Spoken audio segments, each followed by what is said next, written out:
Live from our 7 Tasmania studios, your nightly news with Kim Miller begins now. Good evening, everyone. Prime Minister Anthony Albanese has made a fleeting visit to the Apple Isle for State Labor's official campaign launch. The party faithful gathered as a major first home buyer announcement was made. The Liberal Party, though, is putting pressure on Labor to come clean on funding for their election promises. A united front with the PM and state Labor leader coming together, hoping these celebrations will be ongoing in 2 weeks' time. Anthony Albanese flying into Launceston to support Rebecca White in her push to become Premier, speaking at the party's official state launch at Bogues Brewery. Rebecca White wants to be the Premier of Tasmania so she can deliver for the people. Labor officially launching what it calls Game Changer, a proposed shared equity home purchase program modelled on the Victorian system, allowing first home buyers to buy a house with zero deposits. If you can afford to pay your rent, you can afford to pay a mortgage. Both leaders rallying the troops with 12 days to go until polling day. If they vote for Premier Rockcliffe, will they get Michael Ferguson? Or, there is worse, will they get Eric Abetz? It was then on to a party fundraising lunch, an opportunity to mingle with the Prime Minister and state Labor leader.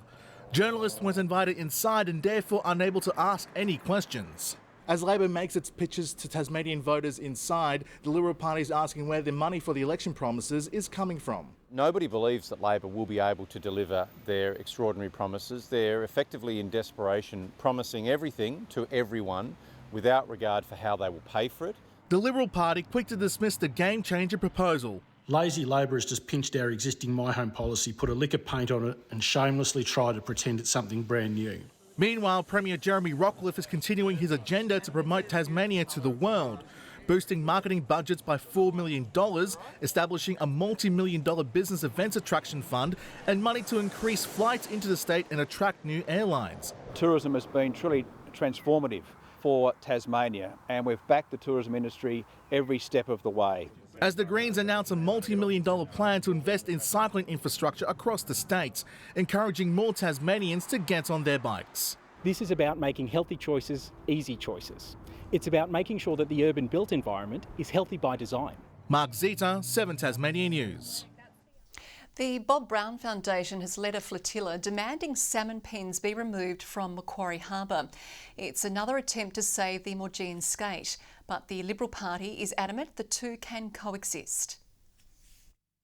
Paddles out to protect a species at risk of extinction. Protesters continuing their fight for the removal of fish farms from Macquarie Harbour to save the Maugean skate. Fish farms out now! The Bob Brown Foundation leading the flotilla.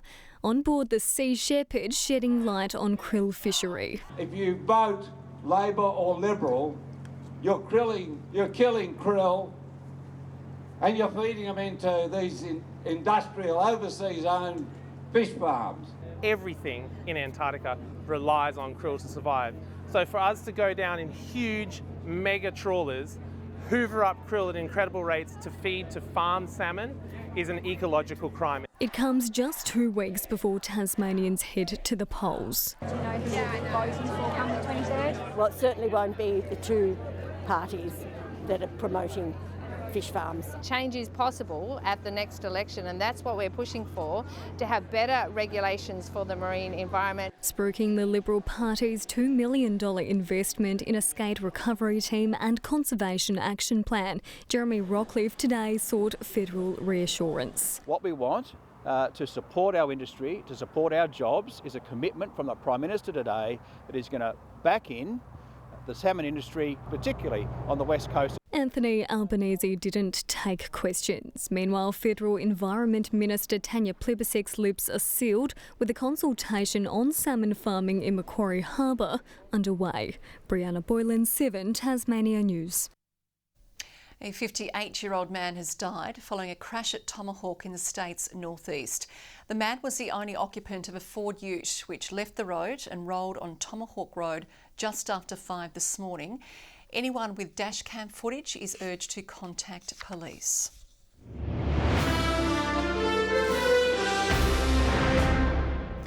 A 29-year-old man has been charged following a fire at a Chigwell unit this morning.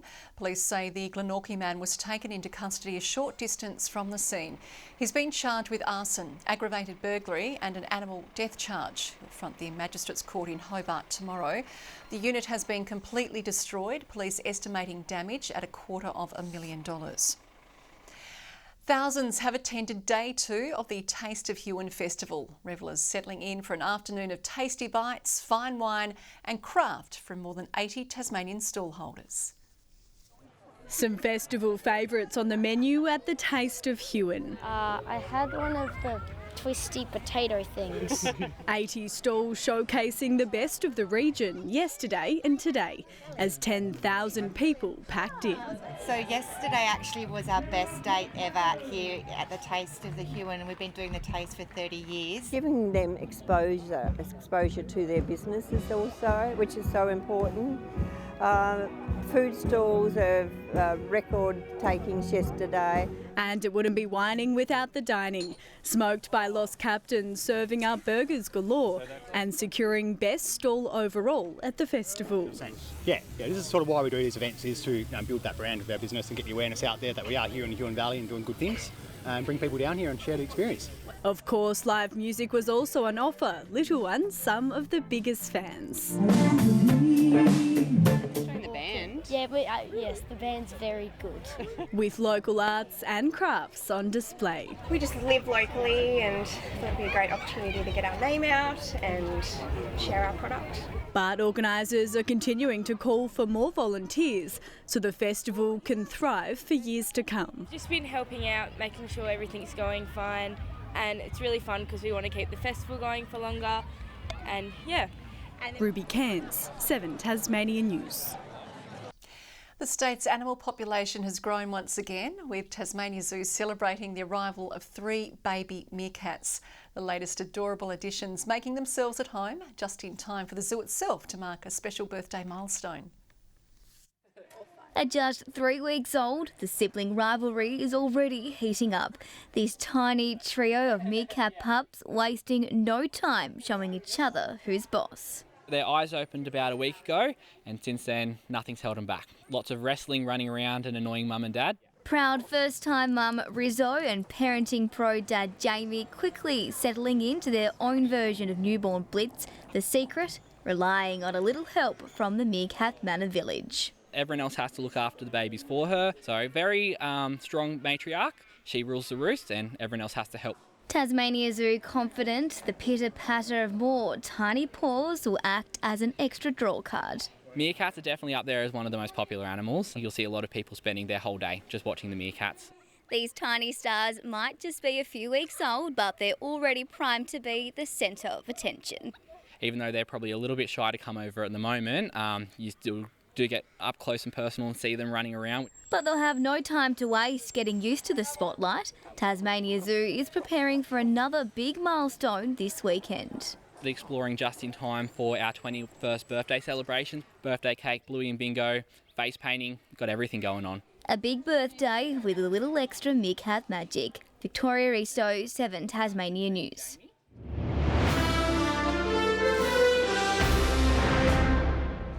It's do or die for the Jack Jumpers tonight, fighting to keep the playoff series against Perth alive at MyState Bank Arena.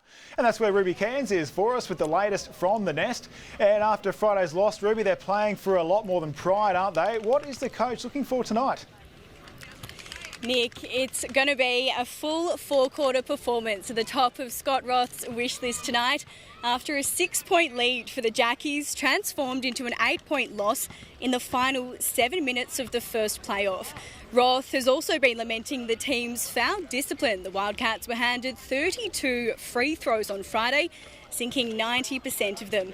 They've been working to shut down Bryce Cotton. However, Keanu Pinders emerged as quite a threat, the leading scorer in the last match. A loss tonight will end Tasmania's season, and they will of course have to get the job done without Marcus Lee. who's been controversially suspended for one match after a complaint to the match review panel saw him charged with unduly rough play. He's been replaced in the squad by Lockie Barker. But with hundreds of Jackies fans now beginning to pack into MyState Bank Arena, it's hoped the home ground advantage might just be enough to get the boys over the line. Nick, back to you. Hopefully you're right, Ruby. Thanks very much.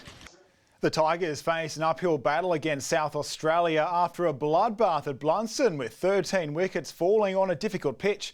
In Carlisle, Keelan Elliott and Beau Webster taking 3 apiece as Tasmania opted to bowl first. They now trail the Redbacks by 244 after the first day. There are green pitches, and then there's today's offering at Blunston. But the Redbacks weren't shying away as the Tigers fired rockets down the fairway like wicket, hitting boundary after boundary under lights in 90% humidity. But the South Aussies would hand the hosts their first breakthrough. Trouble, they go the wrong end, mix up and out. The worst way for it to happen. From there, the wickets kept trickling in. Is that a little tinkle down the leg side and out? Newcomer Keelan Elliott backing up a cordon bowled. Oh, spoon back and Elliott's got it. With one for Charlie Wakeham the very next ball. Lehman with an edge and out. Excellent catch. Amidst the Redbacks' collapse, he took the bait, hook, line and sinker. The Tigers still had to work to stifle the attack. Ian Carlisle quick to grab his second after tea, even quicker to grab his third. Full delivery out, simple for Webster. Carlisle gets another. With the Redbacks crawling to the end of day one, Nathan McSweeney was hard at work, hitting the visitors to a respectable total. Beautiful, beautiful shot. Tasmania unable to deny him a century, but they'd eventually get their man. Oh, that's hit the pads right in front and out. All out for 271, the Redbacks quick to bite back, taking Caleb Jewell for a duck. And South Australia strike early. Charlie Wakeham following soon after for 4. The captain caught for 1 in the final over of play. Hopefully not an omen for their shot at a home final. Good evening. Hobart 22 degrees today, Launceston reached 30, Devonport 24 and Burnie 25. The warmest today was 35 on Flinders Island, closely followed by King Island's 34, even though Audrey Hamer's phone had it hitting 35 there this afternoon. Audrey, we've got to go with the Bureau. Strawn warmed up to 26, Lyawini 24, Lowhead and Friendly Beaches 23 and Bushy Park 22 today. We did have extensive mid to high level cloud over the state, the far south with the heaviest cover today. Since 9 a.m, only 2 millimetres on Tasman Island recorded. A cloud band over the mainland originates from inland WA through South Australia to our region. Thunderstorm activity persists over central Queensland and the top end. Tomorrow's chart and a high over the Tasman will project a ridge over eastern states. A monsoon trough sits near Darwin and Cape York, another trough near our north and plenty crisscrossing the mainland. The winds west to southwesterly reaching up to 30 knots with swells in southern waters to 4 metres. We'll have lighter, more variable winds over the lakes. A strong wind warning has been issued from the far north of Flinders Island down the east coast and around to Low Rocky Point. Heading into tomorrow, a cloudy 20 on the way for Hobart, a possible early shower for Adventure Bay, a windy 19 degrees and a shower for Tarraleah, 15 the top. Launceston a bit warmer, 26, a late shower moving in. Sunny for Devonport, mostly 26 and 27 the high for Bridport. Burnie expecting 24, a mostly sunny day, but a shower for Strawn, 19 the top and 20 the high for Marrawar. And for St Helens, partly cloudy and 23, 22 the top for Swansea, OK too for Whitemark, a bit cooler today, a top of 25 tomorrow. On Wednesday, fine and partly cloudy, apart from a possible shower over Burnie and Flinders Island. A similar pattern into Thursday as the temperatures cool a little bit.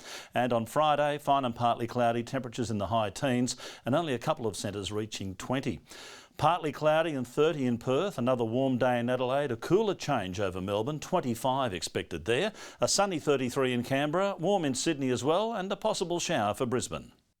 Cloudy and 21 in Hobart, it's 26 right now in Launceston and currently in Devonport, 20 degrees. Yeah, crunch time tonight, Kim. Yes, who's going to leave Australian Idol? We just don't know, but I'll be keeping in touch with the Jackies game on the Transistor Radio. A radio man through and through. That is all we have time for tonight. There'll be news, sport and weather updates later. For now, it is good night.